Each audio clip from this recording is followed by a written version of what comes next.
Well, off of the back of what was a season finale in Formula 1 2023, WOR LD decided he wants to take its own little trek to the circuit here in Abu Dhabi. It is myself, Jota, alongside Max this time for what I think is going to be definitely an intense affair here live in Abu Dhabi for what is going to be, I'm sure, one of those events that is going to really make or break a season for some, as it usually does with Abu Dhabi. Max, so nice to be alongside you for this one here live in Abu Dhabi. We're just currently on board following Cameron Dowds at the moment in the Alfa Romeo team, of course, racing for Shazoo. It's going to be one of those sort of events, isn't it? Now, we're here in Abu Dhabi.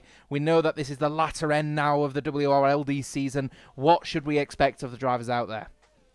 Yeah, I mean, maybe expect some of these teams and the drivers to maybe a bit more aggressive, especially if they're fighting for the championship or even just fighting for position in the standings. So it's going to be an exciting race. Drivers surely going to be aggressive. They want to move up the order and they want to do the best they can for the team, secure as many points as possible. So all it really is going to be a big strategy game between the actual drivers themselves and also just how aggressive they really do go. So expect, I would say, a fairly aggressive race, knowing we are near the latter end of the season and now every race matters for the championship. Yeah, I mean, every race is going to matter as we get towards the latter end of this season, especially for some teams in this championship. Looking at these standings as the drivers just setting out their sort of Q1 lap times out there at the moment, just trying to set the precedent really out on circuit. Outplayed Racing running riot on 428 from F7R, who come off of the back of what looked to be a little bit of a more jaded experience at the Japanese Grand Prix last week. Veloce also managing to close the gap down.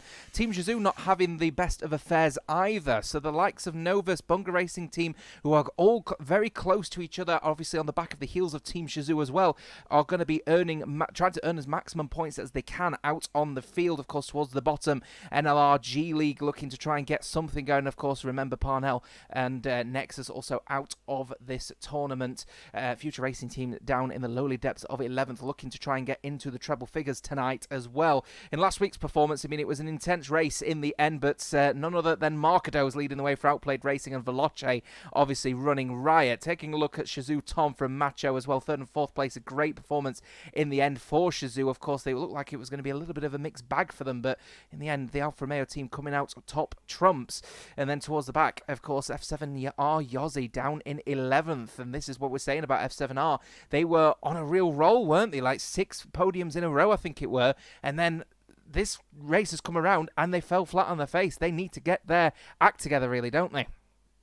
Yeah, they certainly do. I mean, coming off what was a weak day, you need to bounce back instantly. So you're instantly focusing on that next race, making sure you come back as strongly as possible, and that's what F7R need to do. So we're just going to have to wait and see how tonight plays out. But if they want to bounce back correctly, they need to maybe score another podium or even get a driver on that top step and try and maximise as many points they possibly can. I mean, at the moment in this session, they are 1-2 with both Kian and Legend up in first and second. So if they want to bounce back, this is certainly the way to do it. So we're just going to have to wait and see how the rest of the day plays out, the rest of the evening. But at the moment, they are bouncing back quite strongly, I would say.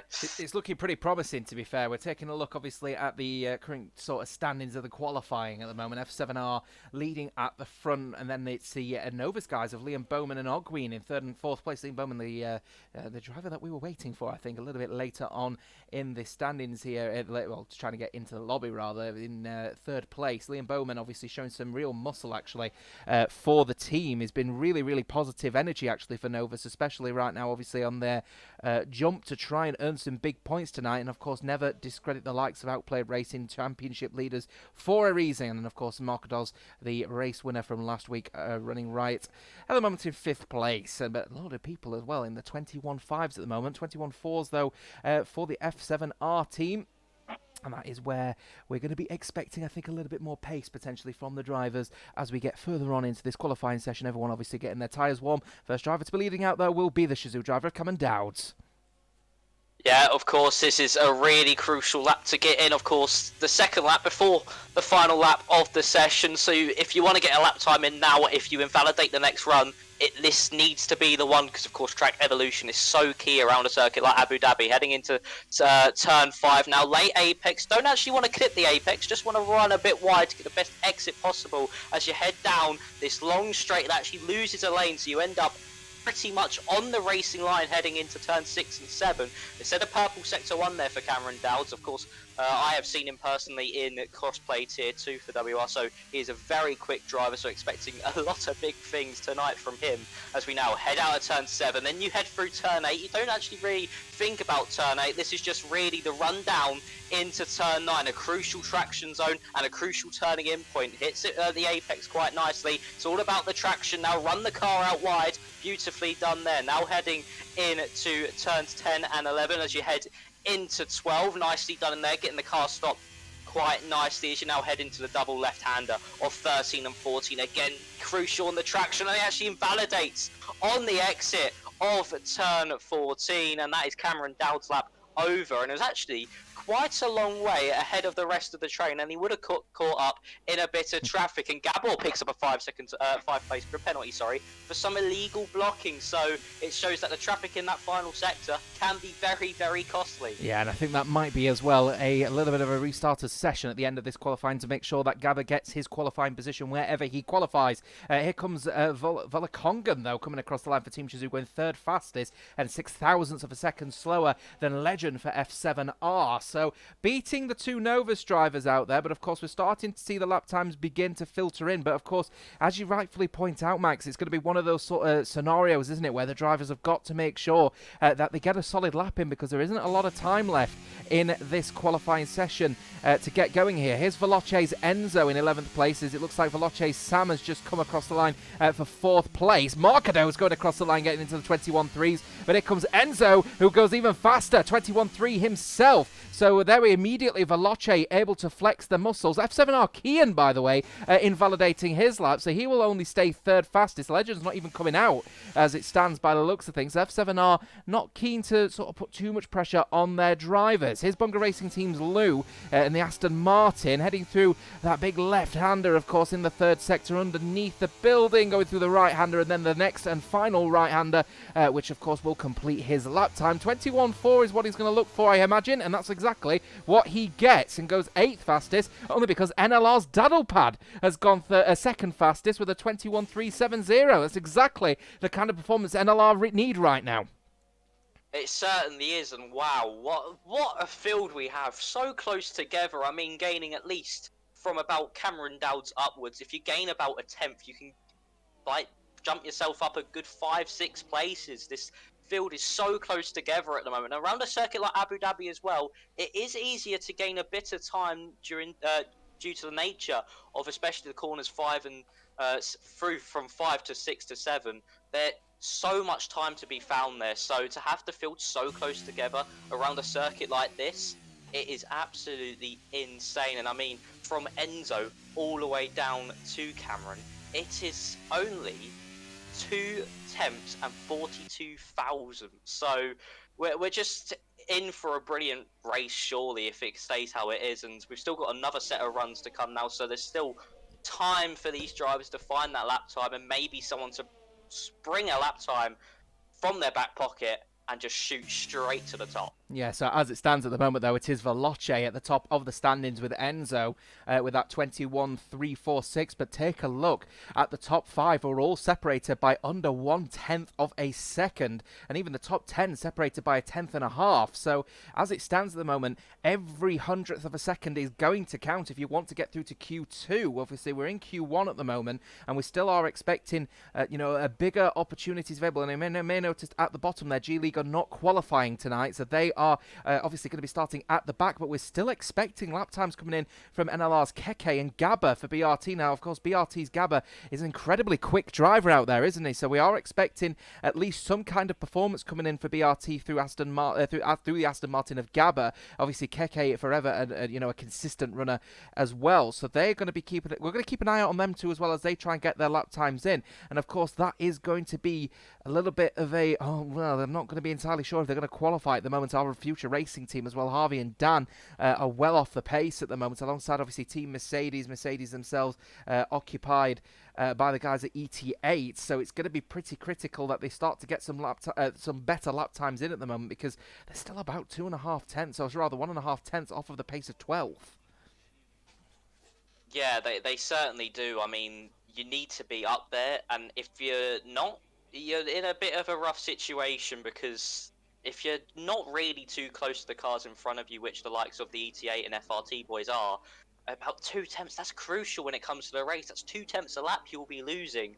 And if you can't extract that pace from the car, hopefully for their sake, it's just they may have made a mistake, maybe lost the rear end through the likes of turn 9, or just went a bit too hot on the brakes into turn 6. We're just going to have to wait and see. But yeah, you need to extract every last ounce from this car, every last millisecond that you have in the bag. And if you're still 2 tenths off by the end of this session, it's not going to be looking good by the time you get into the race. And Keke and Gabor, they have a big task on their hands.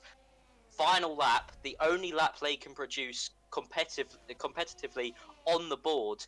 It is a lot of pressure on their shoulders. Will they be able to cope with it?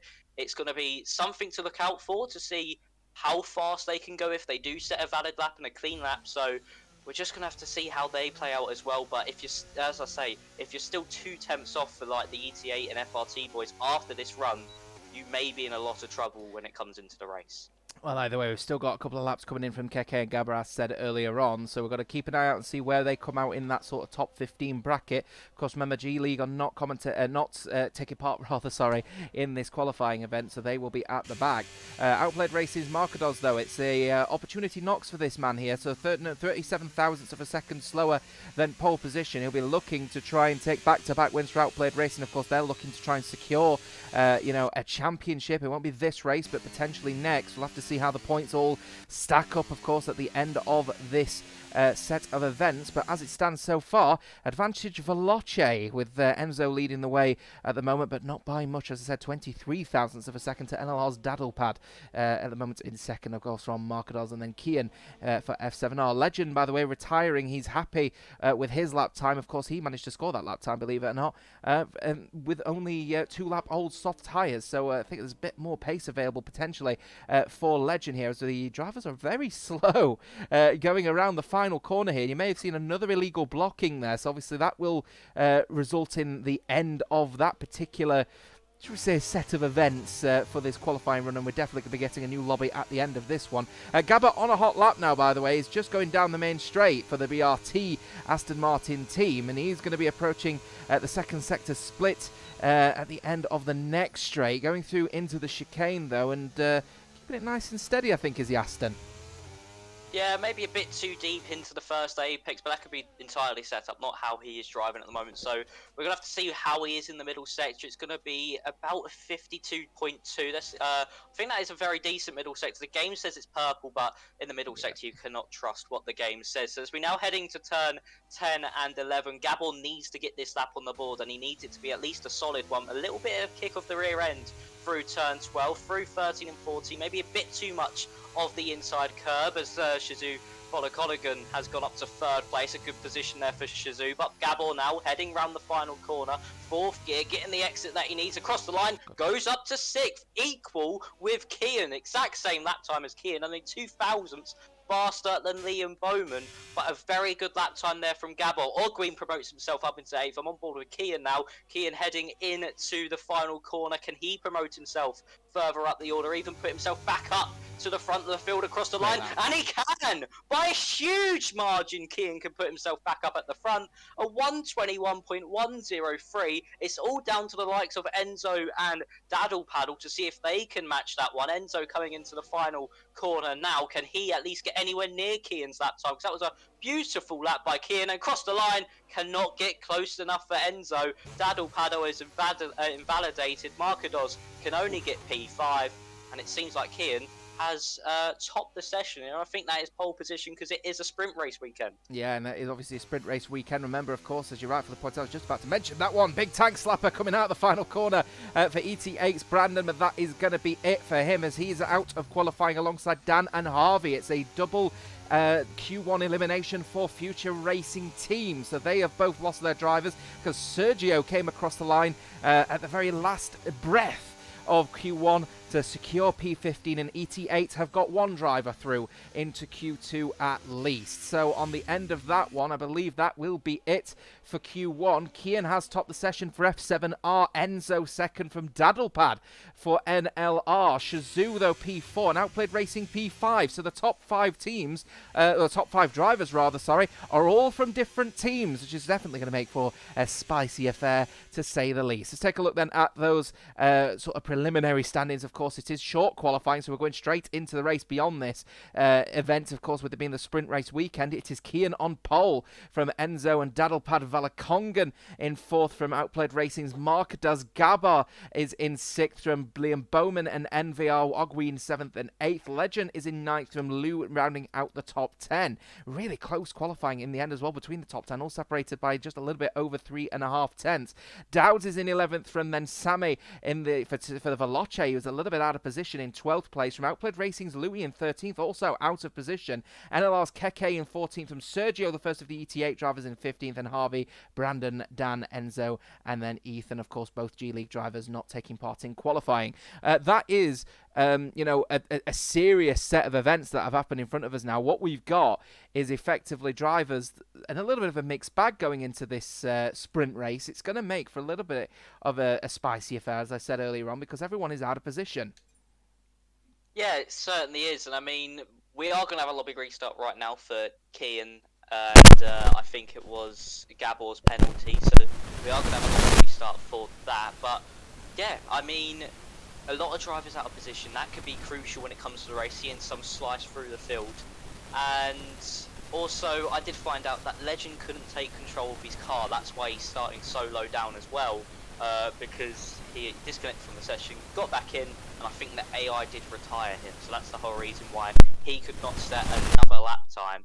But we are going to have to leave the lobby now, because we do have a restart. So we'll hopefully be back running as soon as possible. Yeah, so it gives us the opportunity, though, Max, doesn't it, to just take a quick look at what we've got coming up as regards of the the standings, and what we're taking a look at is obviously all of the drivers are going to get themselves ready with the new lobby post-race penalty. Apologies for the confusion, of course. Again, it's me looking in the top left-hand corner, seeing Q1 and just muttering Q1 when actually I really should say SQ at this point, short qualifying, but we will just ignore everything I just said on that one.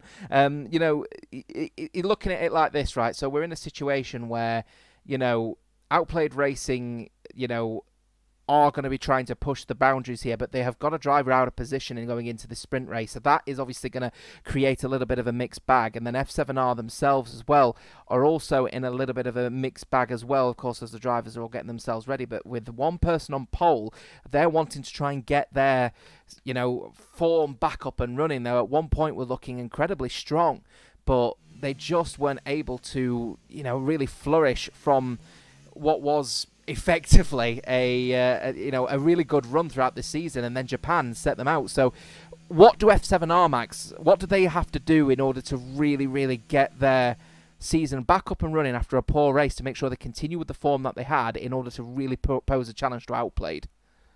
I mean, I think they just really have to be aggressive with strategy in the overall driving. Clean but aggressive, maybe making the overtake. So going for moves where some people might not expect them, and just maybe going aggressive on the strategy. So doing maybe something that the other drivers might not do to try maximize the chances of getting up through the order.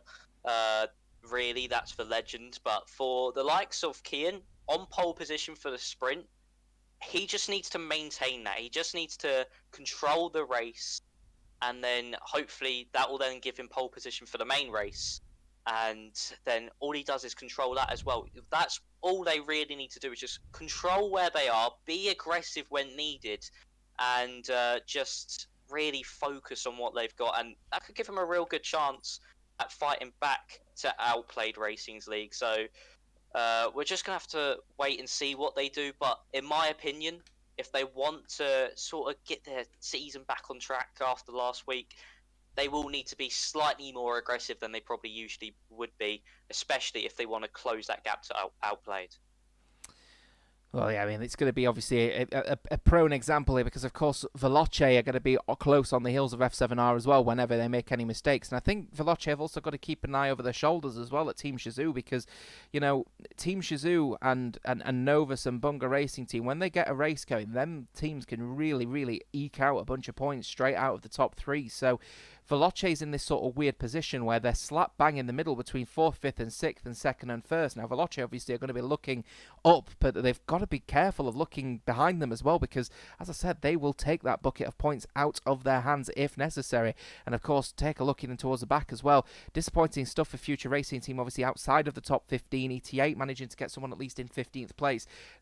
These two teams really want to try and earn as bucket points as they can and try and get themselves in prime position to challenge the likes of G League and NLR as well. They're in a bit of a weird position being in 7th as well because they've got impeccable drivers with some serious pace, but their consistency has just meant that they have ended up falling down the order. You know, it's got to be surely a competition or a conversation around, you know, around the sort of consistency with NLR in order to try and reconcile where their mistakes were this season and then moving on to next. I mean, we're already talking about next season, of course. I mean, we're not too far away from it, but, you know, surely that's the learnings people like NLR are going to take, right? Yeah, I mean, you look back at how the season has gone, especially in NLR's case, and then they just will try and build off it and see what they did wrong, maybe going a bit too aggressive at certain points in the races or just getting the strategy wrong. It's just all up to their discussions within the team, and of course they have such good talent on their hands. They just need to be able to utilise it a lot more. Maybe some mistakes in qualifying as well might have let them down. So we're just going to really just see what they do with it heading into next season. They probably will just try rebuild off what's happened and just then try get that confidence back up within the team. It shouldn't be too difficult to do. They're probably just going to try go out for these final 3 races of the season and just try to score as many points as possible. That's the only thing you can really do when you're this low in the standings. The same with the likes of ET8 and FRT.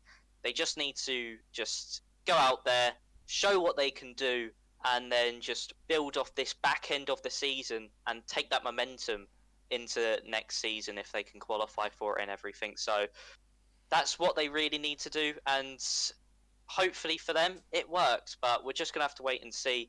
But yeah, they just need to try get as many points as possible in these final 3 races of the season. Yeah, and I think none other than, you know, when we talk about NLR and obviously their consistency, this, you know, looking at the last week's results of the Japanese Grand Prix, you know, it speaks volumes in that you got Keke there in 5th place, only 4.5 seconds back from winning the race, you know, in Japan, and his teammate is nowhere to be seen. You know, it's that consistency between both of the drivers that they need to find, and NLR could be, you know, a force to be reckoned with, because if you take a look at the standings again, which I'm hoping will eventually, there we are, it comes through, you know, we're looking at, you know, a very good point actually from Luke in the chat, you know, stepping in with WOR saying top 3 auto qualifying, top 5 get part of the prize pool. And, you know, if you look at the top 5 and consider that these teams are all going to have a little sort of taste of that prize pool.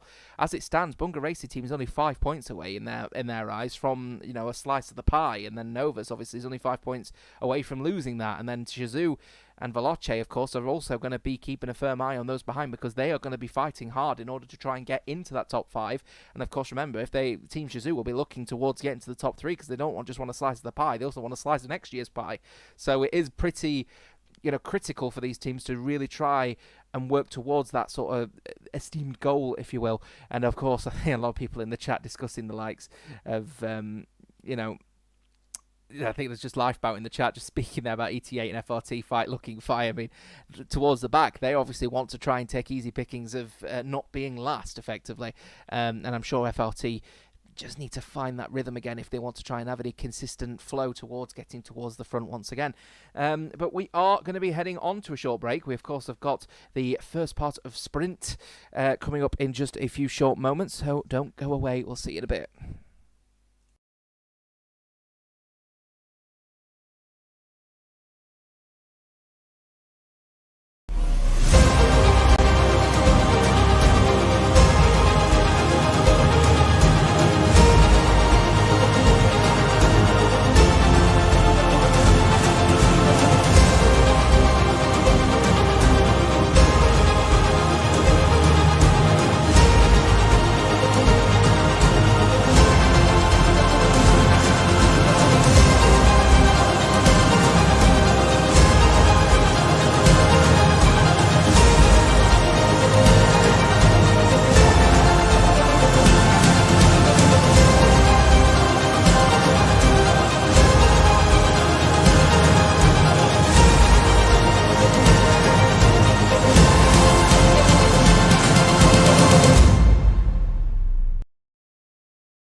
Shall we get going for another round of racing then, Max? We've got Abu Dhabi coming up with a juicy sprint race just around the corner here in Yas Marina. It is myself, Jota, as I said, alongside Max here tonight for this WOR Legacy Division round number 13 race here in Abu Dhabi. And we are in for an absolute corker, I suspect, here because, of course, as the lobby is just about to get going, we have a very, very mixed bag, haven't we? We've got a bunch of drivers all around the field. Outplayed Racing, down towards the middle and back and also at the front. We've got F7R similarly in that position as well. A sprint race where everyone could get a little bit aggressive. It's going to be fun. Yeah, it certainly is. And with drivers out of position, they'll want to be aggressive in this sprint, of course. Not many laps, not many opportunities to get further up the order. And with the likes of Outplayed Louis down the field, Legend down in 9th for F7R, you're going to have the drivers at the back, maybe even the G League drivers as well, trying to fight their way back up and try to get as many points as they can in this sprint as for the team and also just for themselves as well to be as high up as possible, as Legend has disconnected again. So if anyone in the lobby can get him back in, because I can't, I don't have him as a friend on EA. But yeah, it's going to be an exciting one. This sprint, I reckon most drivers will be on the medium just due to the tyre degradation that we have around this circuit on the soft tyre. So everyone will probably be on the mediums. A few might risk the soft, but other than that, we are surely going to be in for a good one. F7R Kian in a very good position to hopefully help them outscore F7R. Outplayed in this sprint, and then hopefully carry that on into the main race. But we're about to get underway, Jota, so take us away. Yeah, it's 4 and it's 5 lights. It's 5 lights, and they are a... Go, the drivers here, they are down that outside line. It looks like a little bit of a mistake, inside line rather, a little bit of a mistake from Enzo, who's now having to get a little bit of a defence here from Daddlepad, but in the end able to defend quite nicely. Going across Kian, then leading the way from Daddlepad, from Valakong and Gabor Bowman, and then Markados from Ogween, Samchimsi, and then of course Lou for BRT rounding out the top 10. There's your position changes then, folks. It's 4 positions gained already for Veloce and Sami Chemsi, who's looking very good indeed for Red Bull, and then Markados down 2 positions, not able to get the best start there, and the safety car is out immediately for a spinning car at the back, and I believe that is Sergio who's gone for a little bit of a spin and perhaps a collision with FRT Dan, ET8 and FRT in a collision, bringing out an early sprint race safety car.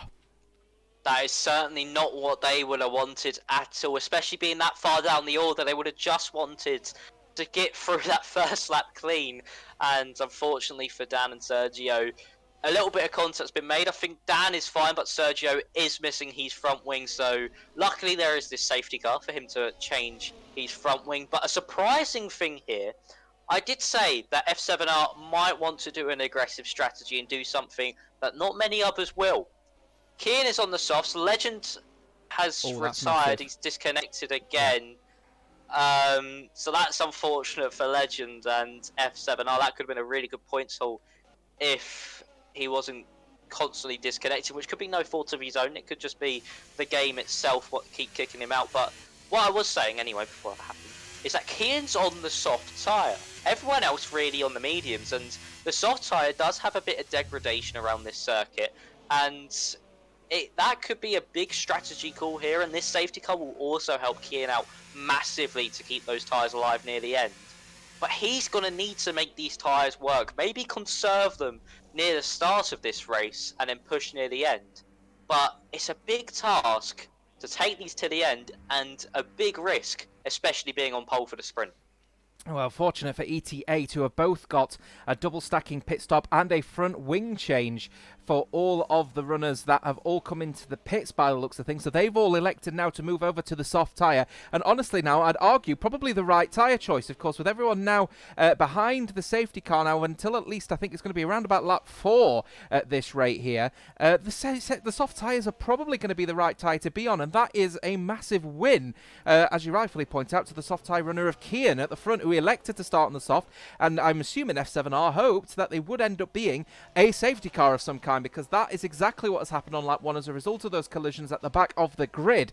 So, of course, the medium tyre runners now are going to be sort of gritting their teeth, thinking, oh, what could have been if we went on that soft tyre, but nonetheless, it will be Enzo from Daddlepad, and a great third place that will be for NLR as well, obviously going into the main race. Taking a look at towards the back of the field, by the way, as well, G-League, great start from them to be in one driver up in 13th, and of course jumping everyone in the pit lane to go up to 14th on a set of soft tyres for Enzo, the second Enzo of this lobby. So a little bit of a mixed bag all around the field at the moment, but in the end it's all round benefit for F7R through Kian. But critical thing here, though, Legend is out of this race, and if it is due to the issues with the internet connection for Legend, that could be massive going into the main race, of course, because F7R need every point they can get in that battle for first place, and especially to try and hold on to second.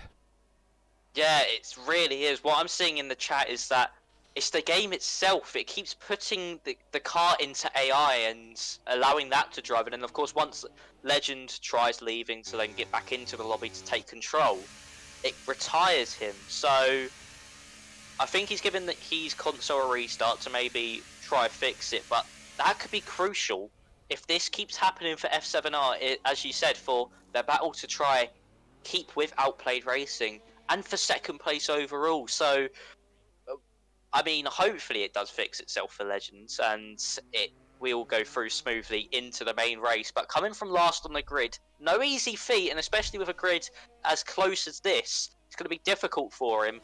But it's good at one end of the field for F7R, but the other end it is not so much. And Outplayed Racing so far in this sprint haven't really done the greatest through that first lap. Marcador's going down 2. Louis has jumped up 3, so he's done a bit better than his teammate, but still only 7th and 10th. Not the greatest amounts of point being scored for them. And F7R, I think, will actually gain a few points in this sprint race with Kian if he is able to hold on to this victory. Yeah, I think what's benefiting F7R more than anything at the moment is the fact that, as it stands, every single person in the top 7 are in completely different teams. Safety car coming in at the end of this lap, and that's all because everyone has managed to group up a little bit earlier, so it won't go on another lap. But FRT Dan has elected to swap over to a set of soft tyres on pure strategy call. So he moves over to a set of softs now to the end of this race, and it will be a 6-lap dash to the end of this race, as of course Kian is now going to back up and becomes the de facto safety car, and he will monitor the pace of those behind him. Of course, he is on the soft tyre, so you'd expect the launch to be much quicker versus that of the medium, so you'd think that Enzo is going to want to try and keep within very close proximity of that McLaren Mercedes. Here he comes then around that final corner for F7R Kian, as he will come around, and I think I have a feeling he is going to go, and it looks like he has gone, and he hasn't really caught Enzo napping, I must say. There he is in close proximity, perhaps a little bit of a nap has been caught on that one as he comes through that final corner, and of course it will be green flag racing once again as we go racing once again here in Yas Marina, and F7R are going to be leading from that front, of course, from Enzo, and then from Daddlepad, as we've got more overtakes happening in that midfield sort of battle here, as Enzo for G-League makes a mistake at the very final corner before getting going racing, and ends up falling all the way down to 17th place, and what was looking pretty good for G-League suddenly looking a little bit challenging. G-League's Ethan, though, will go on board as he tries to put Harvey under pressure. Now, remember, Harvey's on set of soft tyres that he started on. He's going to go for the dive down the inside line of that corner of the little hairpin, but in the end not going to be able to make that move initially, and he will stay in 13th. Yeah, that could be crucial, because now BRT Lou might have a look heading down into turn 6. We're just going to have to see if he can pull this one off. To the inside goes the Aston Martin. Harvey tries a move on Keke up in front. Both those on Keke on the mediums and Harvey on the soft, but Lou trying to hold it round the outside. A bit of contact made as we're now heading through turn 8. We've got Ethan on the outside. It'll be Lou on the inside, but I think Lou might get this one done just before the braking zone. Ethan trying to hold it as best as he can, but Lou gets through.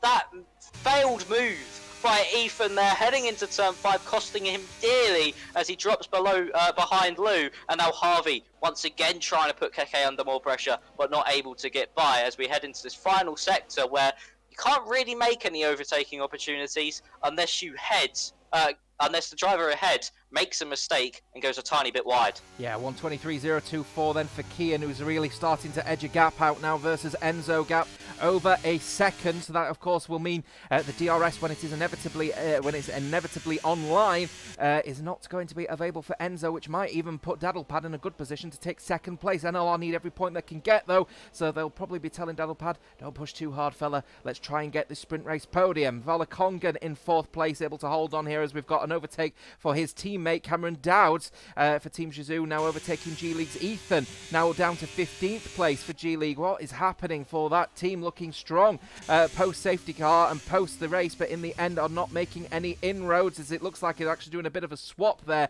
between the two teammates, letting the soft tyre runner go through. Harvey is trying to battle his way up to P12 at the moment versus Lou, but as it stands, there is a little bit of a DRS train forming now from 1st all the way as far down as 14th, as it looks like Kian has made a mistake on the soft tyres. Or are the soft tyres beginning to fall off a cliff already, I wonder? Lap 5 of 10. We're just going to have to wait and see really here. Of course, the degradation, especially through this final sector where it's all really off camber, very fast corners, hard on the tyres.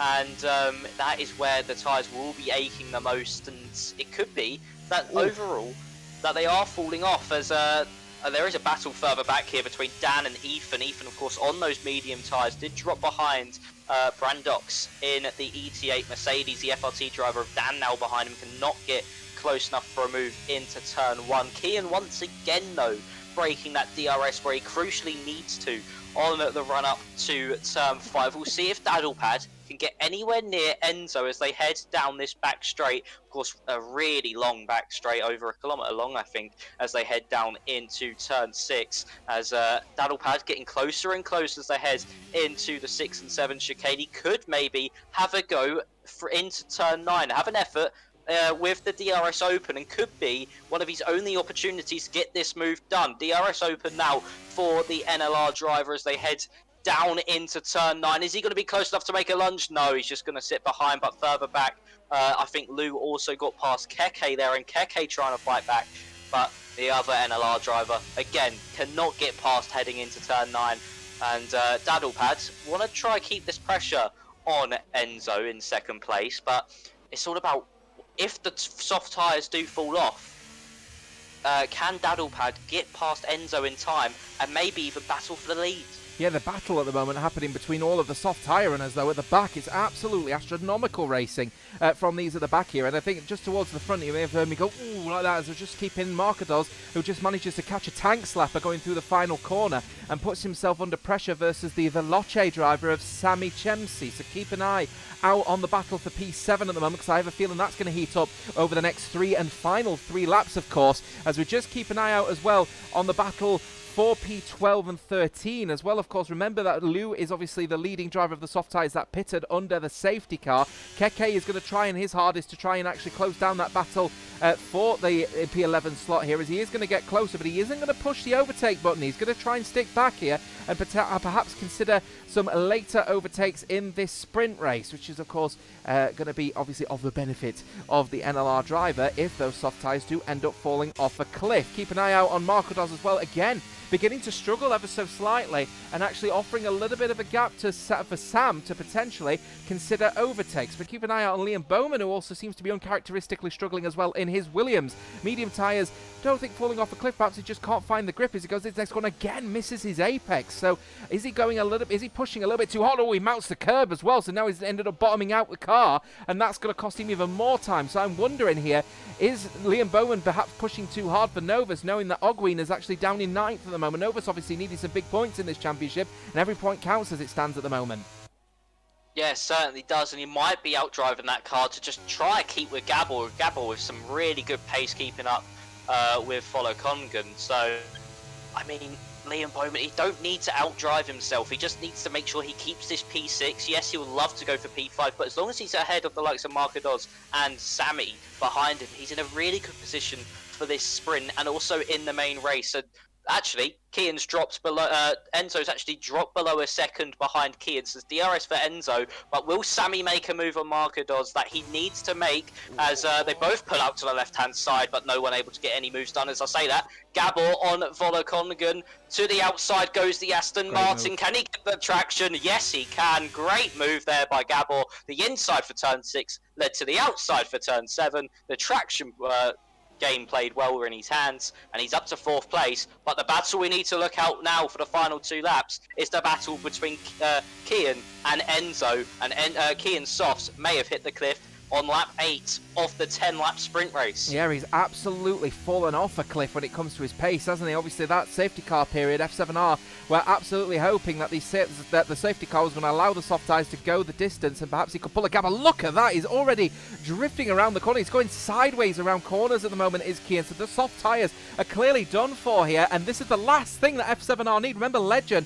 had the hardware failure, and if you're wondering, it's not fair on F7R, the hardware failure, if they're going to lose points as a result of a hardware failure, just think of it like a car breaking down. Like, it is common that this game will end up happening. Unfortunately, sometimes things just like this happen, and in that circumstance, F7R have got to seriously consider what does Kian need to do in order to try and manage this race victory, or the sprint race victory, from a battling Veloce Enzo, and of course NLR's Daddlepad, who's getting very keen in getting into this little battle here. Sandwich potentially is not going to be able to close down the gap. Enzo is going to close down the gap, and it's going to be a double loss. Collides ever so slightly, does NLR Daddlepad with Veloce's Enzo, and it might have given him some damage, I wonder, but they both get past F7R's Kian, who is now down to 3rd place, and BRT's Gabba will be very happy to take 1, maybe 2. It's not going to be 3 wide, surely, going into that corner. It's monumental racing as they're going 2 wide through the hairpin, but as it stands at the moment, Enzo going to be able to hold on from Daddlepad up to 2nd, and Gabba is going to want to try and get a move done on Kian,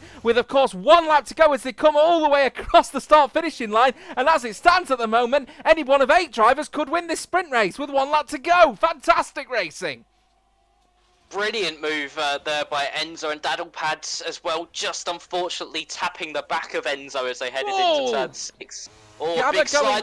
big slide from Gabba going wide. Sorry to interrupt, with then Liam Bowman going to go around the outside of turn 1. He will have the traction, I wonder. Oh, Liam Bowman's got major front wing damage, actually, so he's going to start hemorrhaging time. Volokongan is also in a little bit of a pickle as well. He's going to try and go down the inside line, who, of course, has to lift off because the front wing damage of Liam Bowman. So Sam Chempsey for Veloce will go down the inside and make a double overtake at the hairpin. What a move from Veloce, and Sam Chempsey, who now moves up to 5th place as a result of a double overtake. And of course he will have DRS, but Liam Bowman is going to try and get it back, and of course he's going to close his DRS early, and they're going 4 wide, potentially going into the chicane, but Sam Chempsey will hold on for Veloce. What a move in the end for the Red Bull driver. Liam Bowman finishing in 6th, and Outplayed Racing are dropping big points as it currently stands at the moment.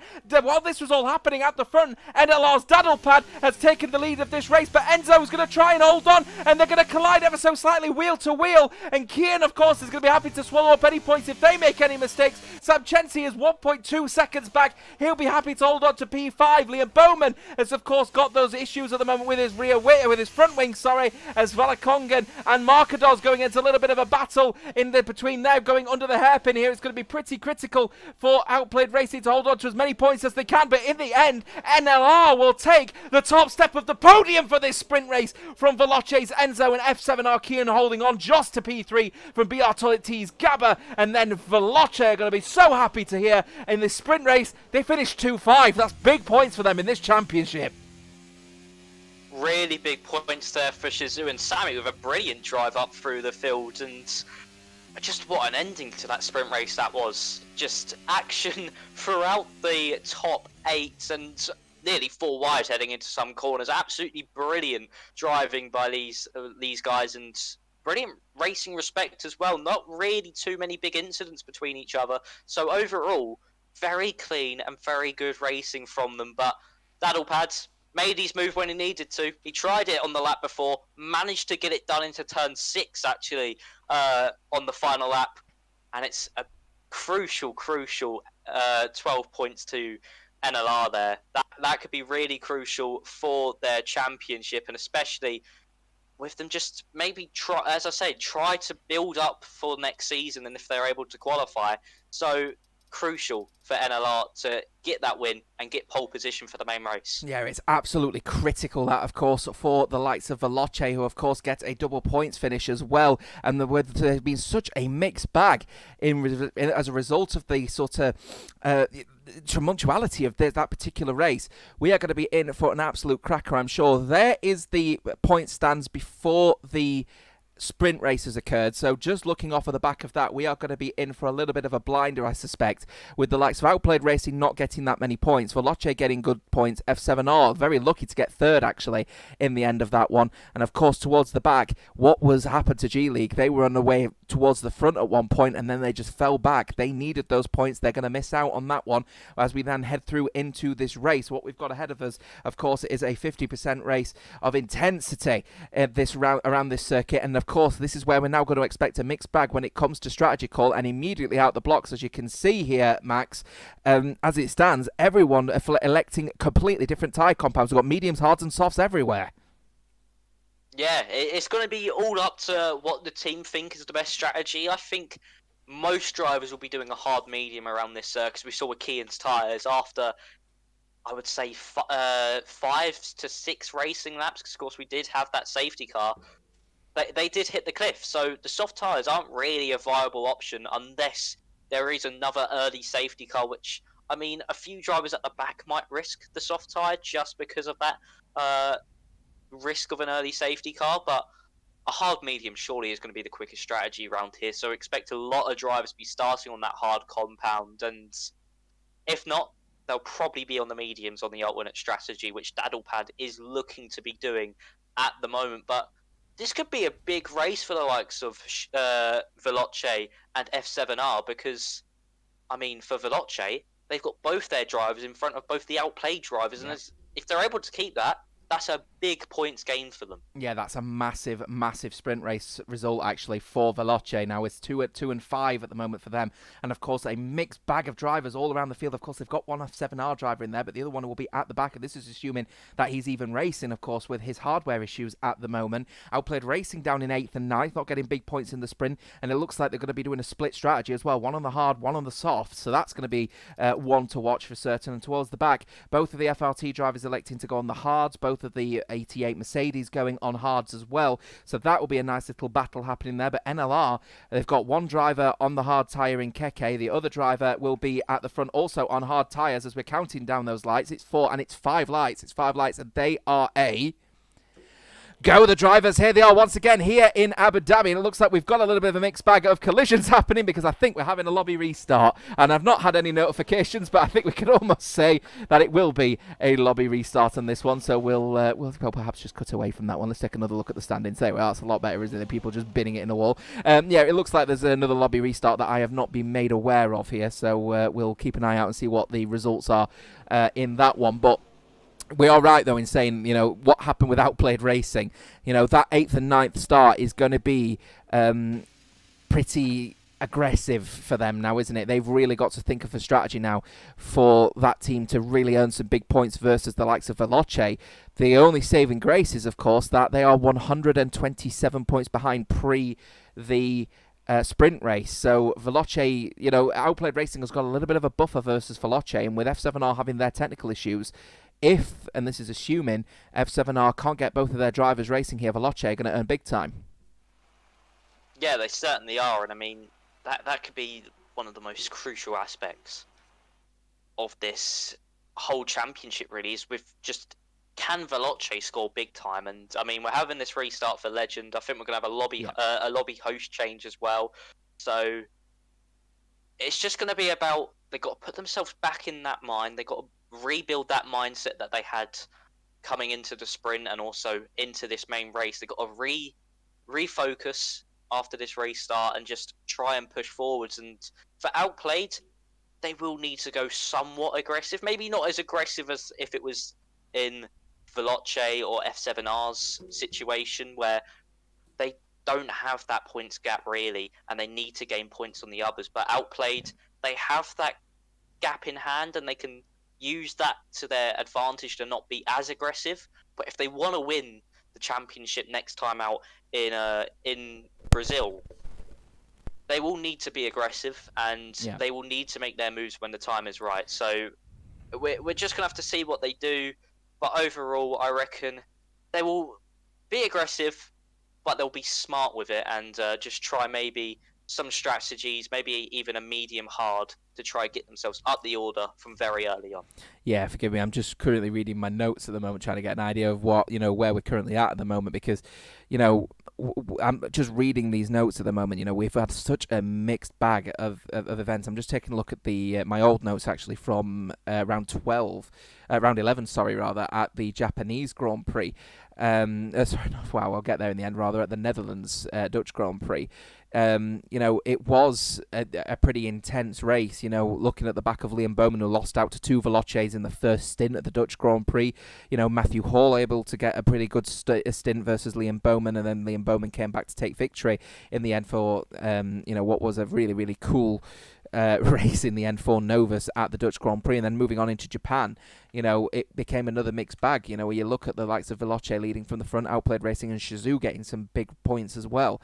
It's always a little mixed bag, isn't it? The world, I think the Legacy division always ends up bringing a different flavour with each race that goes by. And at the moment, it's looking like it's opportunity knocks for one of the NLR drivers again. And this is what I'm saying about NLR. Get that consistency going. They got one guy in 5th place last week in Japan, but they weren't able to get them in the other driver in the top 15. And then take a look at where they are now at the front, with an amazing performance from Daddlepad, getting towards the front again. So NLR need to get that consistency going if they want to try and be towards the front next season, and that will be the kick in the teeth for them, especially if they don't qualify next season. And this is assuming, of course, that they're not able to get the points back they can to get into the top 3. Nonetheless, though, a really, really intense set of events that's led to 2 lobby restarts. We will take another quick break as we get going for another round of exciting racing. The 50% race is coming up in just a few short moments. See you in a few.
Hello everybody, welcome back then to WOR Legacy Division. This is round number 13 at the Abu Dhabi Grand Prix, of course at the Yas Marina circuit. It has been a little bit of a tumultuous time, hasn't it? We've had to restart the lobby for the second time in this event. Of course, there's various glitches all around the field. Hopefully both F7R drivers are going to be available for this one tonight thanks to this restart.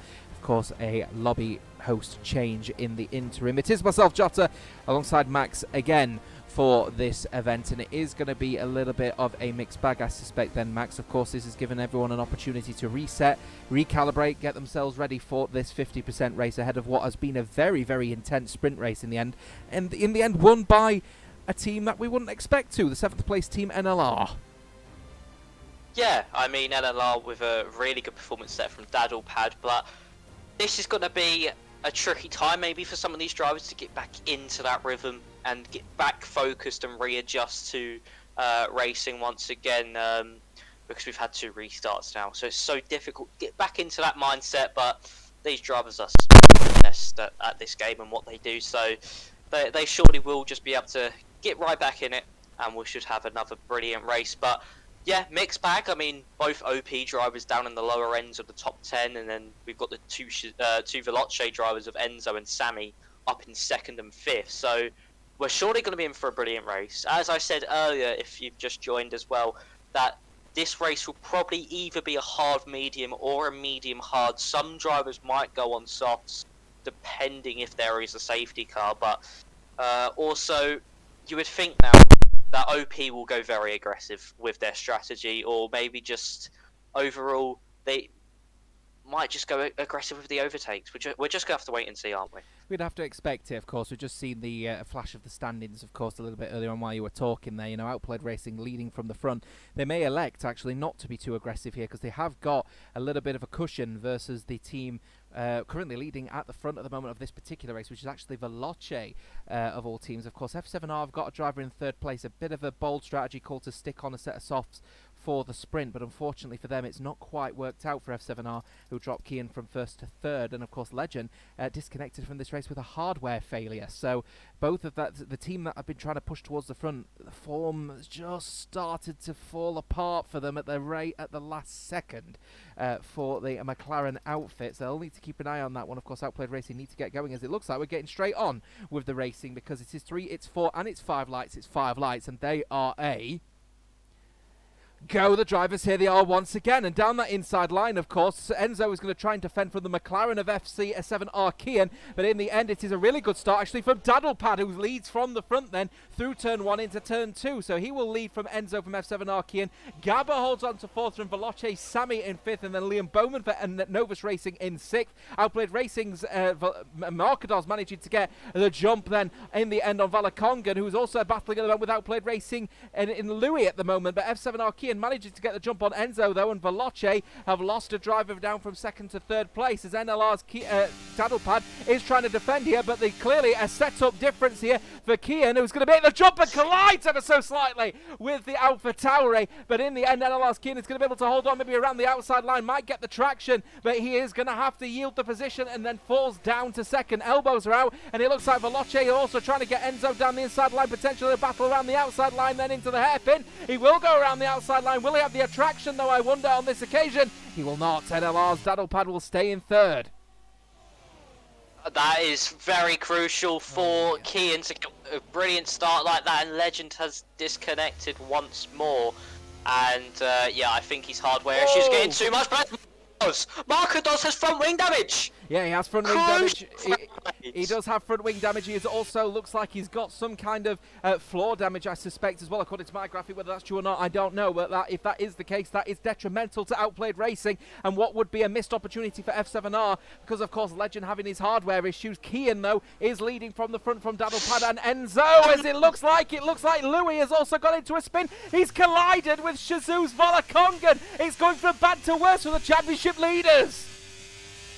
It certainly is, as Cameron now gets his move, trying to go for a move around the outside of Keke, and there's more contact made! Cameron gets into a spin, there's front wings flying everywhere, I don't know who picks up damage and all of that, and due to this, both of the FRT drivers of Harvey and Dan are now battling over P7 after starting 18th and 19th. The Haas, both Haas drivers going to the inside of each other. Harvey goes deep, Dan trying to get the move done on his teammate, they both get past the AlphaTauri of Keke, who has lost his front wing completely, as now Brandox and Sergio are moving up the order as well as Enzo now to the outside of Sergio as they head into turn 9. This could be a big move here for G-League as Keke has to go so slowly through that corner. He's just getting swamped left, right and centre. Drivers passing at every given opportunity, and Harvey and Dan, from what was a really tricky sprint and qualifying, up to 7th and 8th in the main race, and it's all kicked off in the first 2 laps of this Grand Prix. Well, Future Racing team are happy because they're going to be earning some big points here as it stands so far. I'm surprised the safety car's been called out here as Bowman is coming into the pit lane. Off of the hard tyres he will go for the Williams Novus Racing outfit. The question is that a new front wing, or is that going to be a completely strategic stop, I wonder? Here he comes then, and it is a front wing change actually, so surprising stuff as Novus looking like they were getting some big points, suddenly also falling off the cliff, and as it stands, Future Racing team have now got a driver in 6th and 7th place respectively. So as it stands, the big points coming on the way of Future Racing team, and of course the Veloce Academy in 3rd and 5th place respectively at the moment, and of course they're still battling towards the front as Daddlepad has now re-overtaken for the lead of this race versus F7R's Kian and Enzo in 3rd place. Take a look at this, as regards to the strategy call at the moment in the tyres. Everyone, of course, on the hard tyre in the top 5. So as it stands at the moment, everyone is just purely going to be racing as regards of pace, strategy and skill at the moment out there at the fields. And they're going to keep an eye on Sammy Chamsey, rather, I'll get his name right eventually. The Veloce Academy driver in 5th place will be very happy to scoop up points where people make mistakes. As it stands, Veloce have got the upper hand in this race. They certainly do, and especially with OP down in 18th and 13th respectively as well, so not many points being scored here by Outplay. Legend is back, he is back racing once again after that disconnect. He's down the order in 14th, battling with Cameron and Louis over 13th place in the field. But because of all that carnage, look at the gap the top 5 have to the rest of the field. 4.5 seconds nearly between Sammy and Dan, and this could really play into Veloce's favour if there's not a safety car in this race, because it's going to be extremely difficult for the likes of Outplayed to get close to the Veloce boys, and now they can only really have to focus as it stands on the drivers around them, Gabor, Kian and Daddlepaddle, and they've got the numbers advantage here because both their drivers are up at the front as Kian goes to the inside of Daddlepaddle as they head into turn 6. I think Enzo maybe looked for it, just had to sit behind once more, but Daddlepaddle and Kian both switching places on 2 laps in a row, maybe even going to be down this straight into turn 9. Daddlepaddle might go for a move into the hairpin. Enzo looks for it, but no one going for a move there. But Veloce do have the numbers advantage here, and they could pull off a really good strategy. Yeah, they've got the numbers advantage, but there's regards to position advantage falling in the favour of F7R and NLR at the moment, and I think it's just a bit of a shocker really, because the top 4 are all from different teams, and then of course you've got Sammy in 5th place for Veloce, and then the 2 FRT boys, as we said, it were 4.7, then it dropped to 4.5, it's now 5.2, so we're not expecting, and we're not expecting whether it happens or not. I mean, we're only 5 laps into a 29 lap race and everything has already kicked off here, so FRT have got an opportunity potentially to sort of gain that traction and gain some big points here and finally cross over into the 100 point threshold that they've been looking for. Legend has now fully left this session. His Ghost is still out on the field though, but I would expect he rejoins and tries to connect into his car, it will retire, and that might be it for Legend there, as it looks like Sammy's getting into a little bit of a spin out, and he's spun out completely on his own accord. I think he went too late on the brakes. I think he actually tapped the back of Gabor, and it caused him to be sent into a spin as Daddlepaddle gets back past Kian once more. These two just swapping places now, heading down the straight into turn 6 and 7 each lap. But yes, Sammy, I think, just tried avoiding Gabor, locked the rear tyres, Oh, and Enzo. What's happened to Enzo? Oh, he's spun on. G-League.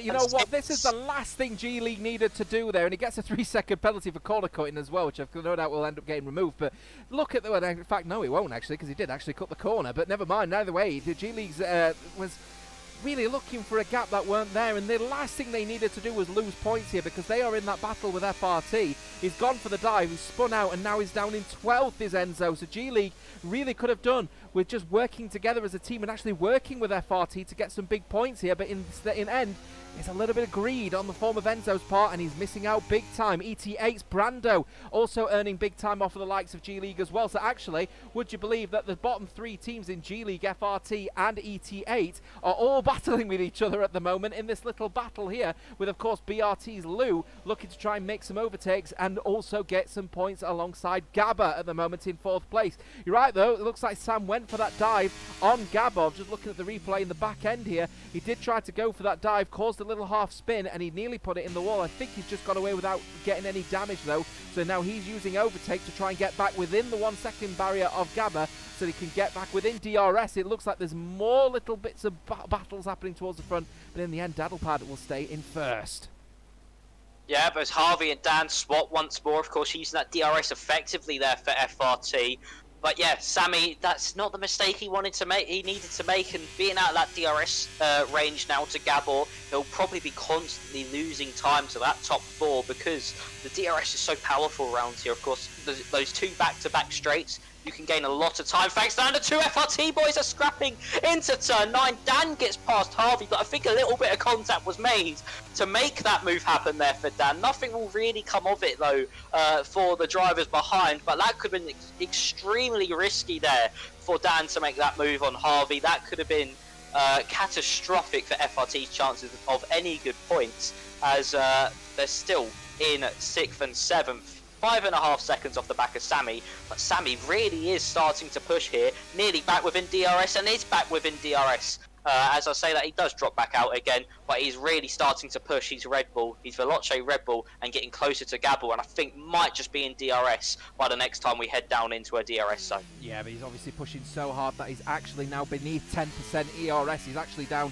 as low as 7 and 6, 5, 4, 3, 2, 1, 0. He's out. He's not using it. He's now got no electrical energy left in the back of that Veloce Red Bull, and I'm wondering here if on these straights he's now going to start hemorrhaging time, because of course those in front of him have all got DRS and electrical energy. So we'll have to see. Look at the gap, 1.2 as he goes into the comes out of the chicane, and you will see that time begin to hemorrhage as we're looking of course at the battle happening for P6 and 7 at the moment. Of course this is happening between the 2 Future Racing Team boys at the moment, and here comes ET8's Brando looking to try and get a move in the end, electing not to get too close between the 2 battling pair. It looks like FRT have said you're free reign to do what you want, boys, race out and have fun. So that's going to make for a nice little interesting affair if anything happens between the pair of them. That's for certain here, as G-League's Ethan still holding on to P9 at the moment. Of course ET8 Sergio in 10th, and the BRT's Lou stuck in that little DRS train at the moment, and of course BRT really could do with getting Lou up the field to be getting some big points with Gabba as well. It's been a bit of a disappointing season I think for BRT. They're showing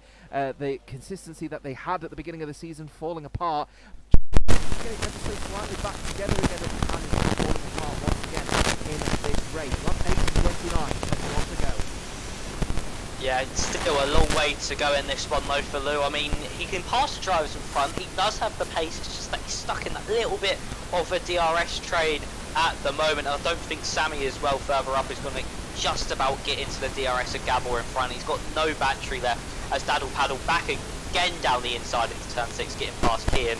You would think maybe Enzo and Gabor here, just watching these 2 sorts of just swap places in front. They know it's a long race ahead as Dan again gets past Harvey, but it's a long race to go.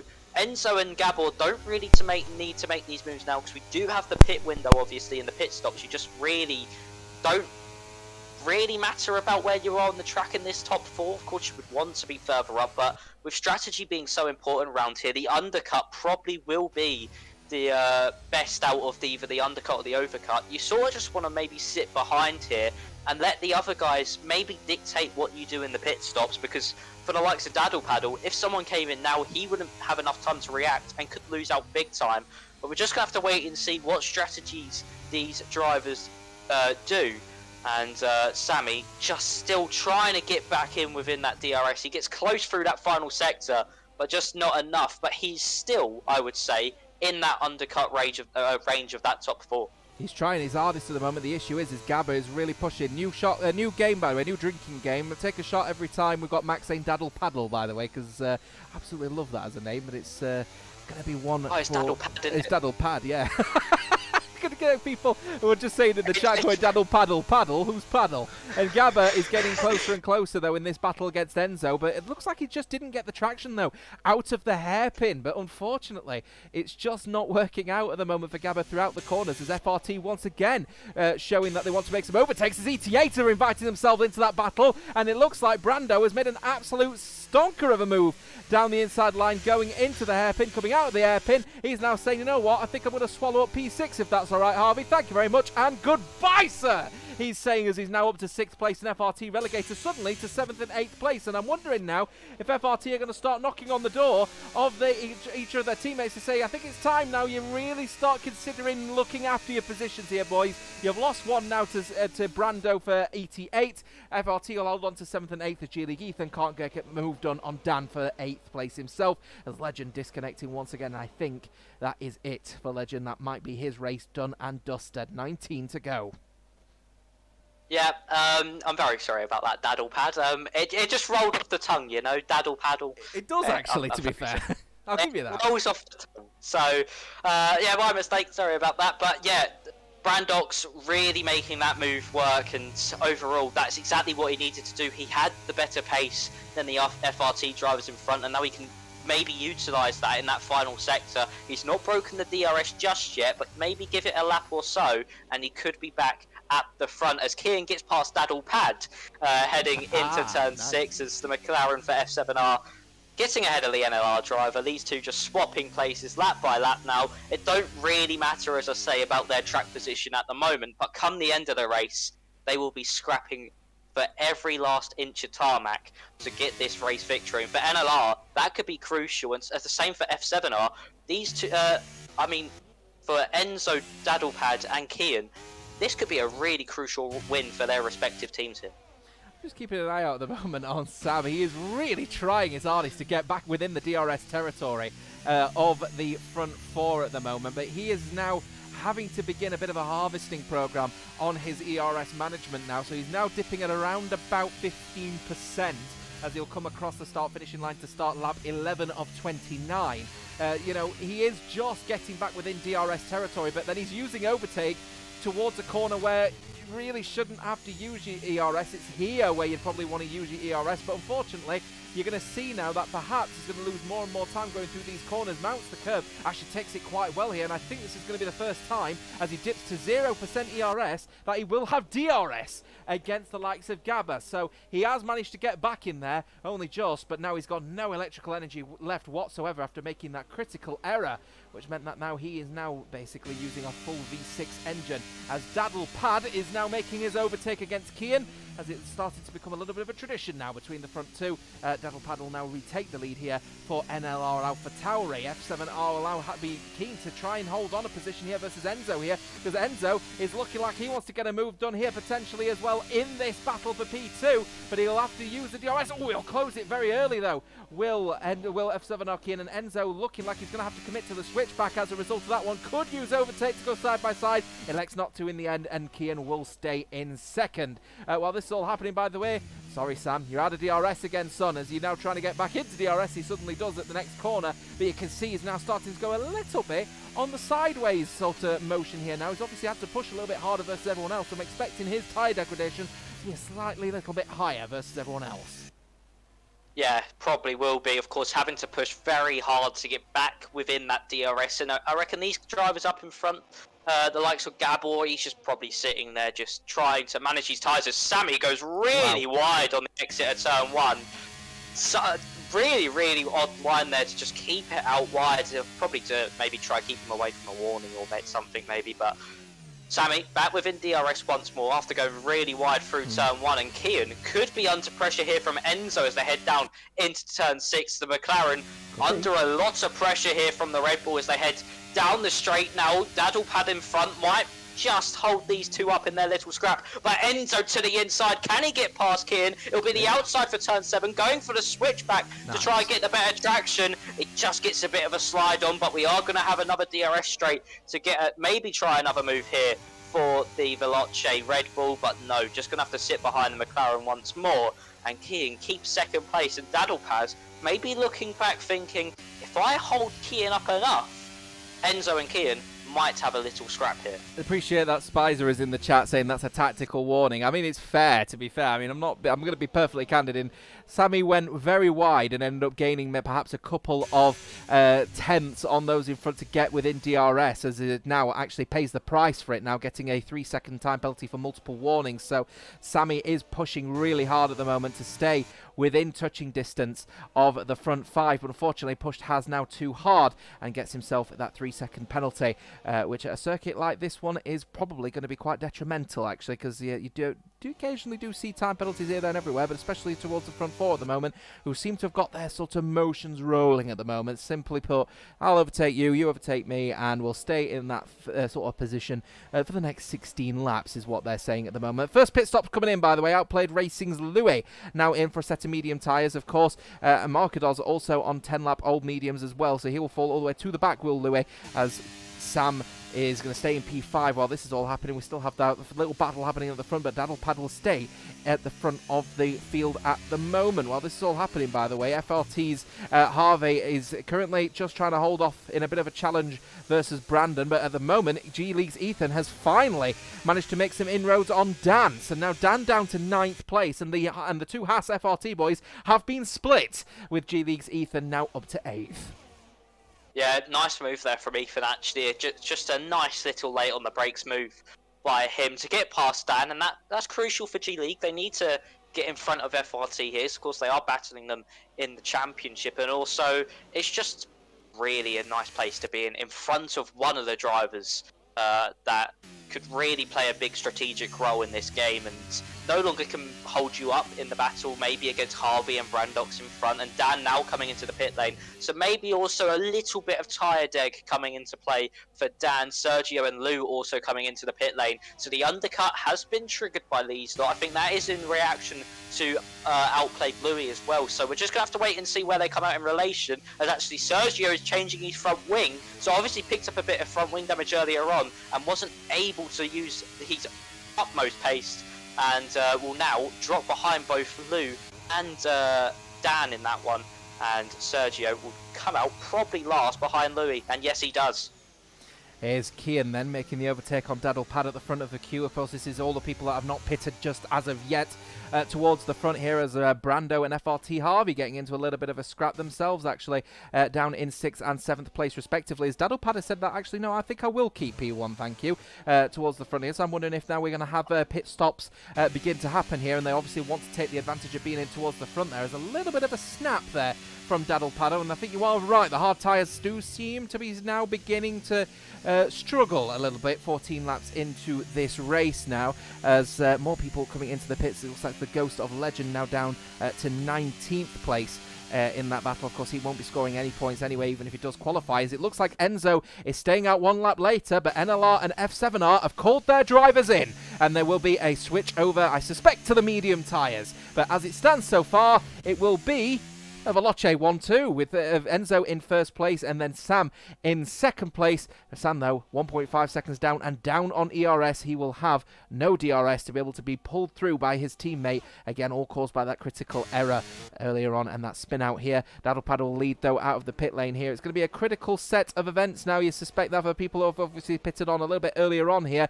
Keep an eye out and see where the rest of the field come out, and the likes of FRT Dan versus Harvey. Of course, Dan pitting one lap earlier. We'll see then as Dan now comes across into turn number 3, and you can see there is Harvey, and it is a little bit of a mixed bag here, but as it stands so far, NLR's Keke, who is still yet to make a pit stop, as G-League's Ethan and Outplayed Racing have made a little bit of a critical error by the looks of things, and it is a pretty hefty accident. Look at that towards the back, has brought out the safety car, and that is big smiles on the faces of everyone at Veloce Academy. The timing on that safety car is absolutely perfect for both of the Veloce cars. Daddlepad, Key and Gabble will probably just be like, why couldn't we just stay out for one lap longer? We could be in the lead of this race. But Enzo and Sammy, it was a risky strategy as well, to be honest, because of course, the undercut risk and maybe dropping out of that DRS for Enzo on Gabble if Gabble could put out a really good outlap there. But it's worked out perfectly for Veloce and could be crucial points that they need as they're both coming into the pit lane now. It will be a double stack, but they do, of course, have that gap to the likes of Daddlepad and Kian to make that and still come out in what should be the top 2 places in this race. We're just going to have to see if Sammy can come out in front of Daddlepad. It might actually be very close. And I think... Actually, yeah, Daddlepad's slowing down, so obviously still has a delta. So I think maybe Sammy can maybe have a shot at this, but no, they do overtake him once more. I think Sammy just waited a little bit too long further back to let Enzo get his pit stop and try to stop the effects of the double stack, but unfortunately Sammy does drop behind the likes of Gabble, Kian and Daddlepad, who were in front of him before the stops, but Enzo, for the first time in this race, up into the race lead. So he was 1.4 seconds back off Enzo, was Sammy, at the point of the safety car coming out. His delta time that he chose to have, which was significantly less than a delta time, the maximum delta time that he was allowed to have, meant that he ended up falling back 7 seconds from Enzo. So he felt like 7 seconds was the gap that he needed in order to make sure that he could get a sufficient double stack, but in doing so, he ended up losing time to second, third, fourth, and he's now back exactly where he were beforehand. The only difference is, of course, he will have a fresh set of medium tyres on, and all of his electrical energy will be back, so he will have to battle towards the front if he wants to try and maintain a Veloce 1-2, but he has to race hard here, and I think, let's be candid, F7R Kian and NLR's Daddlepad, who have been battling it out for first place all the way through this race, are going to be kicking themselves if they don't manage to win this race tonight. And Enzo, of course, will be very happy to take the victory for Veloce Academy Red Bull. As it stands, though, safety car is out, 13 laps to go in this race, and it is Veloce leading the way from NLR, from F7R, BRT, and then Veloce once again for 5th place. FRT will be happy, though, with 6th place through Harvey. ET8 will be happy with 7th place, and then BRT, Lou getting 8th place for a 4th and 8th finisher. BRT, then FRT will be in 9th, and then Enzo for G League in 10th. Of course, one thing that's a little bit of a controversial topic, I suppose we could talk about during the safety car period. Outblade Racing's Louis and G League's Ethan, that is top of the championship versus bottom of the championship, getting into a collision, both crashing out of this race. Outblade Racing's Marcados down in 17th. There's a real risk that the championship leaders might be scoring nil points tonight. There certainly is. I mean, this safety car does help out Marcados a bit because he's now up to the back of the train. He can maybe try to slice his way out the order and try get as high as he possibly can. But that collision with between Ethan and Louis, I think it might have been a little bit of a misunderstanding coming out the pit lane, because it says that Ethan didn't set a lap on those tyres, so obviously was coming out the pit lane, and Louis probably had no time to react, and unfortunately both collided on the exit of the corner. But this could be really, really a crucial phase of the race, an overall race for the championship. If OP, say Marcados, gets a bit of front wing damage, or just can't get his way up the order, as Sammy accidentally gets passed by Harvey. But if Marcados can't really get up the order, can only score 1 or 2 points, this could be a really crucial... as actually Sammy has to give the place back to Harvey. Yes, it looks like this familiar glitch. I think we are familiar with this glitch, aren't we? Where, if you accidentally overtake a driver, sometimes it just lets you through, and it looks like straight off there it is. So what's happened is FRT Harvey has made the error of overtaking Sam. Sam was either off the track or close to off the track or too slow. The game's let him through. So FRT Harvey's then gone off of the circuit to say, retake the position, that's on me, I apologise. So it looks like we've got the status quo back with Sam back in 5th place. It doesn't look like any penalties are coming for ignoring yellow flags. Safety car is coming in at the end of this lap, by the way. So 12 laps we've got left of racing, 11 when they come across the line. And it looks like a lot of people have been caught off guard by that, because I'm seeing a lot of weaving here to try and get these tyres up to temperature, which means we might be seeing a few people driving on ice out there at the moment then. So Enzo is coming across then into the 3rd sector, or rather going through the remnants of the 3rd sector, through the underneath the bridge and underneath the building, and he will try and catch everyone napping, I suspect, here. Then it's not going as early as the first safety car under the sprint race, but we'll see when he decides to go, and will he catch NLR's Daddlepad napping as he weaves across the circuit to try and get those tyres up to temperature. Will he catch him napping? I think he might have done, going into that final corner. He has got a little bit of a gap of just a bit over half a second as we go green again here in Abu Dhabi, and Enzo leads from Daddlepad. Kian has definitely not been caught napping versus Daddlepad. It looks like he's been monitoring what Enzo's performance was going to be on this one, as it looks like Daddlepad is going to be under a little bit of pressure. He's already out of DRS, and we've still got a couple of laps to go before the safety car period without a DRS line is available. But it looks like Kian is going to go a little bit of a wider entry into the hairpin, and he will hold back. But there it is, Daddlepad already out of the 1 second barrier and trying to cut the toe is Enzo at the moment. A really good restart there for Enzo, actually, in his Red Bull. Very, very precise, and also just did it at a place probably where Daddlepad wasn't expecting him to go. Pretty much mid-corner, through the penultimate corner, turn 15, and it really did catch him napping. 1.2 seconds is now the gap, and if Daddlepad cannot catch this up, then Enzo could be streaking clear in this one. We're just going to have to wait and see, though, as of course we will have one more lap without DRS, and in the lap after, DRS will be enabled, and then it's free game to use the DRS, and maybe Kian could maybe get past Daddlepad. If we just have to wait and see, though, if the NLR driver can catch up to the Veloce driver ahead. But with this little amount of laps to go, that could be a crucial restart there for Enzo, and very crucial there for Veloce. And what I was going to say before the whole Harvey and Sammy thing under the safety car was that if Marcados don't get out the order, a big points haul here today for Veloce could really boost their chances of getting into the championship fight here. Yeah, Sam, though, needs to start making some serious inroads, and ASAP as well, because he's currently, at the moment, just a bit over 3/4 of a second behind on Gabba, and he has that 3-second penalty, remember, of course,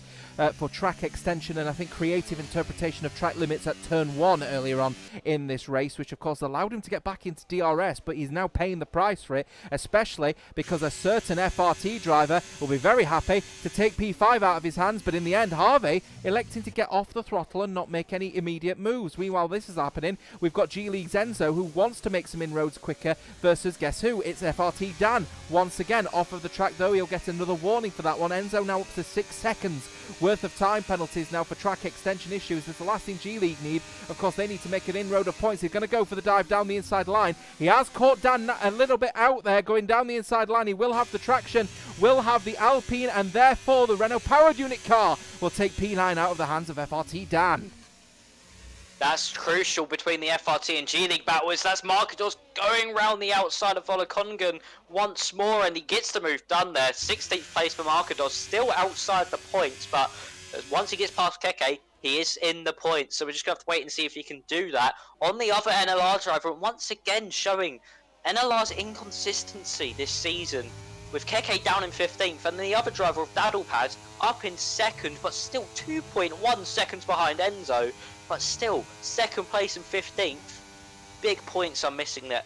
NLR are missing. And remember, NLR at Keke finished in 5th place last week, so it's not like Keke is significantly slower versus Daddlepad. It is just that consistency as the team at the moment, as it looks like F7 Archean is going to get Daddlepad on the straight, and he will now overtake for 2nd place. Of course, DRS is now enabled, and that 2-second gap for Enzo means that Veloce suddenly are becoming the favourites for the race victory here tonight, and that is a great result. And Sam seriously needs to pick his A game up here, because this could be a real opportunity for Veloce to earn big points against Outplayed Racing, who are so far scoring nothing tonight, and F7 Archean, of course, in 2nd place. If Sam can earn up those points, get towards the podium, they're going to be outscoring F7R as well, no matter what happens. So keep an eye out on that little battle. BRT, on the other hand, also doing quite well with 4th and 8th at the moment, and 88 earning big points for 7th place, and FRT, of course, earning big points for 6th.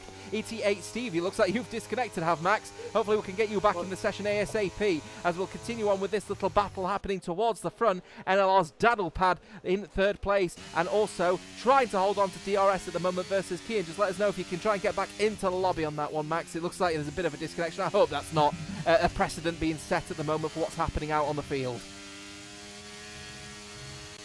And it looks like he's just going to disappear and try and get that one set up. In the meantime, Daddlepad is trying his hardest to get back in the DRS, get as close as he can with the DRS rather, and as he will get onto the main straight, he'll try and get some inroads on Kian. DRS then enabled, no overtake being used, but you can see he's already been using a little bit of his ERS, hasn't he, as Daddlepad, as it looks like he's going to try and get the move done, and what I think looks like it's going to be normal service resumes between these two drivers. Monumental racing between switching between each other. Unfortunately, they're doing it though in second place, because of course Enzo, there he is, there is the number 7 Red Bull, doing really well to stick a gap of 2.5 seconds in this battle here. While this is all happening, Gabba is just very gently just sticking in a close proximity, waiting for perhaps a mistake to occur, which is definitely possible with 8 laps to go in this race here, as it looks like he's going to go down the inside line. It looks like we've had a mistake for one of the ET8 drivers, and Sergio has made a mistake at the hairpin, so that will be his chance of earning points now down to nothing. Of course, he had a time penalty as well, one of only 4 drivers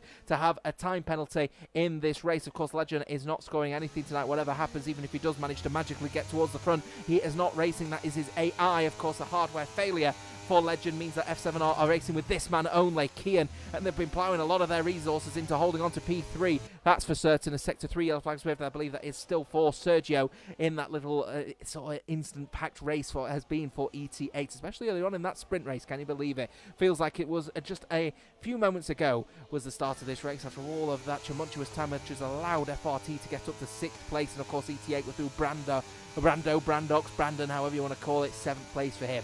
As hopefully, Max, we do have you back in the session eventually here, as it looks like Sergio has retired in the pit lane. Yes, I'm terribly sorry about that. Unfortunately, everybody, I just had a mini power cut. So wow. I was lucky to stay in the Discord call due to my mobile data. But I had a mini power cut, so that's why I disconnected.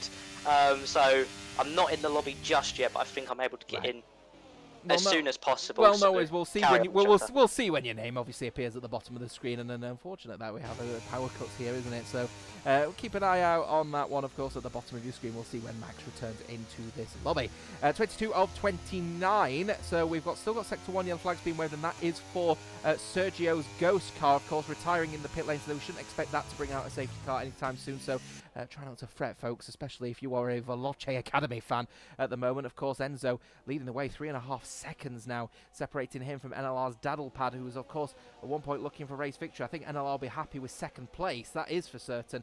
But at the moment, the teammate Keke, 5th place in Japan, 11th place as it stands so far for this race here in Abu Dhabi. F7 Arkean in 3rd place at the moment, and looking like he's going to make another overtake here versus Daddlepad here. I'm just keeping an eye out on the chat at the moment here, as it looks like we've got more people celebrating Gabba at the moment. BRT James, of course, teammates with Gabba, looking to hopefully get onto the podium. Will Gabba, and it looks like he is going to actually put a little bit of pressure on the NLR's Daddlepad here. He's going to go down the inside line. He'll have to do a switchback, and will he have the traction? I wonder. We'll see. He's going to use DRS, and is it going to be ERS available? It will be ERS. Is he going to be able to make the move, though, on the NLR team? Of course, this will be the first time that Daddlepad is going to be off of the podium, during the pit stops. Down the inside line, Gabba will go, and he will have the traction going through the corner, and the question is will he be able to hold on? He'll have to go around the outside. It's not typically a corner that you see people go side by side through, but they will remain side by side going through the next set of corners. Off of the track, no holding on, they're still side by side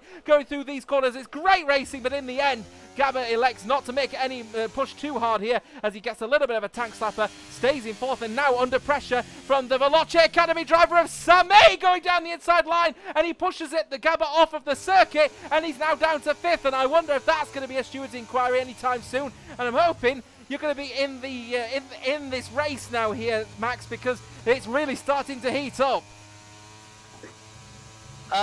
Yes.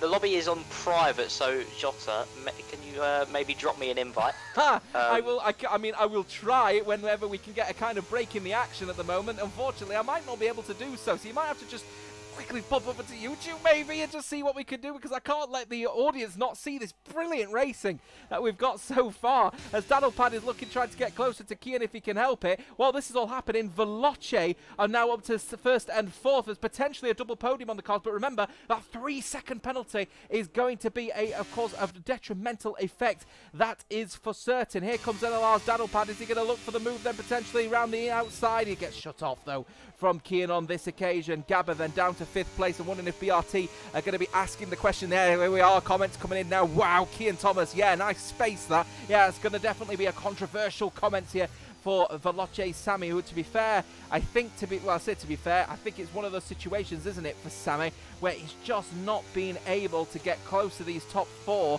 and then the moment has happened, he's gone for it, he's put his elbows out. Question is, though, audience, has he done that illegally? I'll leave that one for your decision, and of course to the steward's discretion. Of course, 25 of 29. We've got 4 laps to go. Hopefully you've been able to get the stream on the go here. Really intense racing. This is suddenly becoming here. Whoa, as it goes wide, FRT Harvey as he goes in there. Oh, he gets a 3-second time penalty for his troubles as well for track extension, and that is going to allow Shazoo's Cameron Dowd potentially a little dive down the inside line. Is it going to be a case of the DRS line being touched? And it will be FRT Harvey, I believe, that will get the DRS on this occasion, but he's down to 7th now, and with the overtake button available and DRS available, here comes Harvey once again. Is he going to go for the move? He is not. He's actually hemorrhaging time under DRS, which might allow ET8's Brando into the mix here. I'm wondering if you've got your phone out here there, Max, to have a quick look at what's happening at the moment, and it's suddenly heated up a bit, hasn't it? Yeah, it certainly has, and yeah, I'm using the stream on my Xbox actually, so I might be a little bit delayed for you, everybody, but I'll try my best to keep us close to the action going on. But as we can see, Brandoc's behind Harvey. Harvey not able to get a move done on Cameron in front, but Cameron's had a really good comeback in this race. He was quite low down the order earlier on, and he's now up into 6th place, and which could end up being a top 5 finish there for the Shazoo driver. So a very good drive here from Cameron, and Enzo 4.3 seconds out in front now, really flying out in front, really using that clean air and that safety car restart to the best of his abilities, and is now up 4.3 seconds from Kian and looking for a certain victory here in World, the Legacy division here, and what could be crucial points in the battle with Outplayed Racing, as Marcador's only in 14th place. We certainly could maybe see Veloce just creep in a little closer as we head to Brazil next week. I said Brazil next week, which is going to make for a fantastic race. Just if you are curious about the points system here, it is slightly different. If you are in 14th place for Outplayed Racing's Marcadors, he's going to get 2 points as it stands, which is just so far from what you'd expect from the championship leaders, and he's going to be a monumental disaster in this battle against Veloce. What the saving grace for Outplayed Racing is that Legend is not going to be scoring points either tonight, of course, with that hardware failure. Here comes Daddlepad, though, in that battle for P2 at the moment against F7R's Kian. We're worth making note, by the way, about Sam at the moment in the Veloce Academy driver. I've got no doubt that collision with Gabba at the final corner is going to end up being investigated by the stewards, but of course he has that 3-second penalty, which means he's going to fall so far down the standings. Of course, Harvey with a 3-second time penalty as well. Enzo's got 6, as well as Ogwin for Nova's also getting 3. So while this is all happening, and there's another one, LR Keke with a 3-second time penalty as well. So while this is all happening, Sam will be happy that he's in 4th place, but he knows he's going to end up hemorrhaging places when that 3-second time penalty is applied, because he's going to fall 5th, 6th, 7th, possibly, I reckon he'll fall but maybe as far as 10th here as it stands, of course, when all of the time penalties are applied. Liam Bowman 2 seconds back, though, from NLR Keke. So I think it's possibly 10th place on the cards for Sammy as it stands at the moment. That is what I reckon will happen. Maybe 9th after Harvey is taken into occasion as well. So we'll have to see what happens with 2 laps to go in this race. Harvey is in 7th place. Daddlepad then up into 3rd, looking to try and make some early inroads then on F7R Kian, but I wonder, is he going to try and make the overtake now? He is going to make the overtake, and he will now move himself back up to 2nd place, and what will be a nice juicy set of points of 32 heading the way of the NLR driver. But of course he needs to hold on, otherwise it's not going to be 32, it will be 27. Yeah, he really does need to hold on here for NLR. I mean, Keke now up into 10th, but does have that 3-second time penalty, which might drop him down into about 12th place here. So not too many positions lost, but that are crucial points that Keke could lose here for NLR, and Daddlepad needs to just keep that second place and try to fend for all his life. And heading into this final sector here, nowhere to really overtake and just leading this train with all these fast drivers behind you.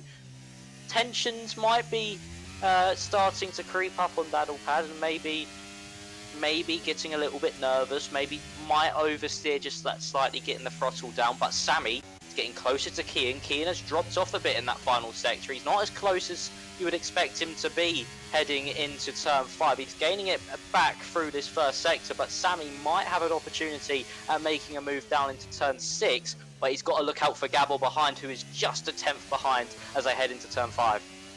Just a great comment actually coming in from Luke about the pothole at turn 1, which may be the reason why people end up spearing out at turn 1, which could be the set precedent as the reason why people are going out on the circuit. If they can prove that the pothole sent them out wide, as it looks like Gabba has collided ever so slightly with Sammy going through the chicane. If they can prove that the pothole at turn 1 was the reason why they got speared out wide, then that may be a reason for why, you know, warnings could be removed and thus penalties. So it might not be all over for Sam if that turn 1 excursion was caused by the pothole, assuming he didn't make any more excursions out on the circuit. It's at this point I would say, would you mind checking that out for me, Max? But I know, of course, it's a little bit difficult for you at the moment to be able to do that one. So we'll just guess. And of course, if you want to see what the results are at the end of this race, pending any post-race penalty, either removal or additions, of course, keep an eye out on our Twitter at WOR League_. We are on the final lap of this race, 29 of 29. Last comments from you, Max, on this one before we obviously crown a winner here tonight. Been a real race, and there's still a podium to be decided, that's for certain.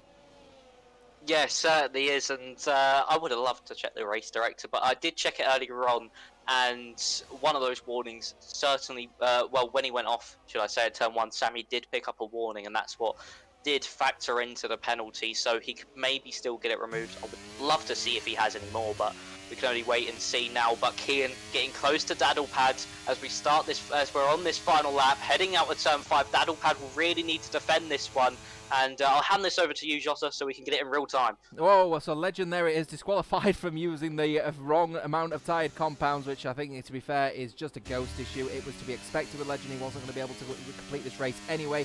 Here comes the DRS then with the ERS available for Daddlepad. Is he going to be able to get the switch back on then from the previous DRS straight? It's going to be a late breaker into the corner for NLR. Daddlepad around the outside and around the inside. F7 Archean will go as they still bump wheels, and they will stay too wide. Going into the next set of corners, we don't typically see people going here too wide. They will remain too wide between the pair of them, but F7 Archean will end up taking that position off then in the end. We have to go back to this man here, Veloce Enzo. The safety car worked out a treat for the man for the Veloce Academy, Red Bull Racing RPPT, and they will take the victory here tonight from Kian. Daddlepad will come across the line, just across the line for 3rd, and Gabble will finish in 4th from Cameron Dowds, and it will be Brandox, then Louis, then Sam Chempsey will finish in 8th in the end after penalties are applied.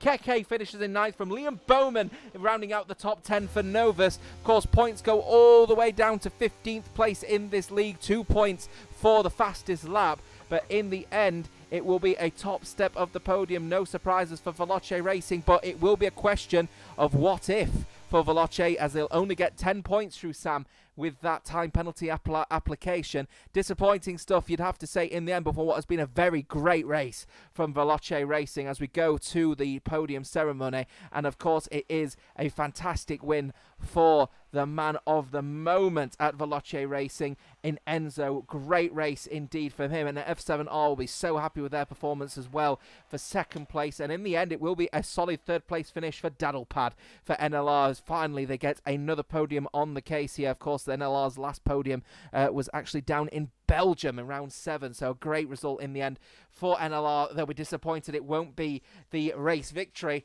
but nonetheless happy with a podium. It'll be Gabba in 4th from Cameron Dowds in 5th, and Mercedes and 88 will be happy with a 6th place finish for Brando. What a performance from them. From Lou in 7th, and then Sam Chempsey in the end in 8th place. It is such a disappointing finish for Sam, who was really working out to be a great race for him, but that 3-second penalty was always going to cost him. Keke finishing in 9th from Bowman in 10th. Harvey's 3-second penalty seen him down all the way to 11th place in the end, and only 8 points for him. And, 5 points for him from Valakongan in 12th, Enzo in 13th, Dan in 14th, and then rounding up the top 15, Markados getting a point on the board for Outplayed Racing. Ogwain will finish in 16th from Sergio, of course, DNF, Ethan DNF, of course, alongside Louis Valentine, and, of course, Legend never got going. That was indeed a race of high attrition, to say the least. It's something that perhaps we were going to be expecting in the end, Max, wasn't it? The drivers were just not going to find any comfort out there in Abu Dhabi once, the tight-knit racing was going to occur, especially in that third sector. People ended up making a few gambles out on circuit. They ended up losing out as a result. But in the end, it is for the Veloce Academy that take the top step of the podium. But it is a question of what could have been for them, you have to argue. Yeah, it certainly is. I mean, if Sammy can get that penalty removed, that could still be crucial points, but if he can't, then it's a question of what could have been with such a good performance from Enzo and Sammy, with what could have been a top 4 finish if he didn't get that penalty. So crucial points being lost there, and what could decide a championship with that many points lost. So of course they've capitalised a lot on Outplayed, only getting 1 point in the main race. Forgot how many they got in the sprint, but it's really big inroads into Outplayed's championship lead there. So we're going to have to wait and see for once the standings get updated and see how close they really are. But yeah, it's a story of what could have been there for Veloce, maybe even a 1-2 if Sammy didn't back off so much under the safety car and pick up that penalty. So, I mean, points have been done, but Luke says so.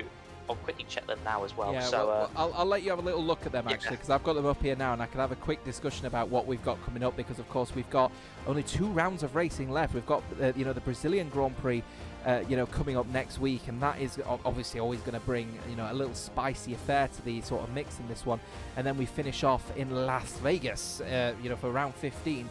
But as it stands so far, Outplayed Racing are on 434, F7R are on 406. The Veloce Academy have now reduced their deficit to just 66 points against Outplayed Racing with 368. Team Jizu are on 302, from Bunga Racing Team on 276. Novus are on 252, then you've got NLR on 245. G-League are on 160, and then we've got the Future Racing Team, ET8, on 131, then the Future Racing Team finally at 105. So it looks like, obviously, Veloce Academy have really closed down the gap towards the front now, with the gap only at 66. And of course, remember, in WR Legacy Division, the top winner of the race gets 40 points.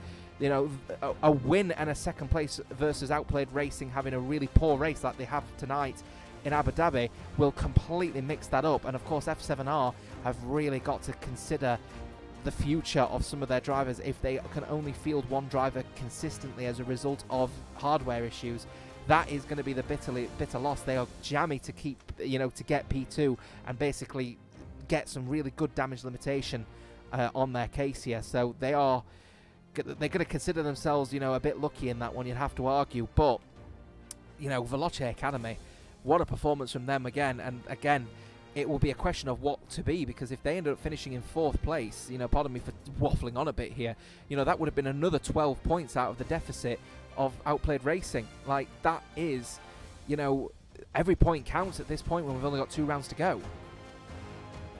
Yeah, it could have been really crucial to that championship. I mean, 66 points can still be overturned, but if they don't, and say they lose it by those points that they lost, then that could be what is to the blame for it. And also for F7R as well, I'm looking back at their previous races, and it just seems that the second driver in that team isn't able to get consistent enough and be up there enough to get those points. And really, Outplayed are the only team to really maximise really from both drivers. Yes, they've had maybe a few 4 points and 2 points from the second drivers, but overall they really have been able to get more points than anyone else out of that second driver. And F7R and Veloce are probably looking at that and thinking, all right, how can we improve to have both drivers up at the front? So it's just going to be about these next 2 races now, especially between Outplayed and F7R. Veloce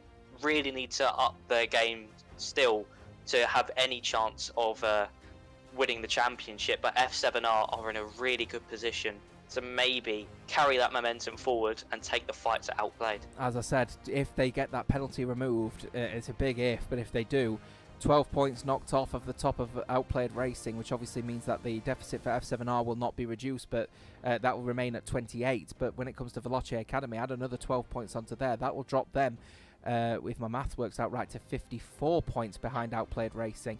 And in that scenario, they have suddenly opened up, you know, a race victory in a second place versus another poor battle for Outplayed Racing and F7R, and that could end up seeing the Veloce Academy suddenly climb from 3rd to 1st. So keep an eye out on what we've got for the next couple of weeks. Like I said, next week we are at Brazil, and then we finalise our wonderful, wonderful tournament at the streets of Las Vegas. So we have got just 2 weeks to go in this tournament. It's been an absolute pleasure to be alongside you, Max, for this event. Apologies for the power cut that you've had, and hopefully that hasn't tainted your experience of this event.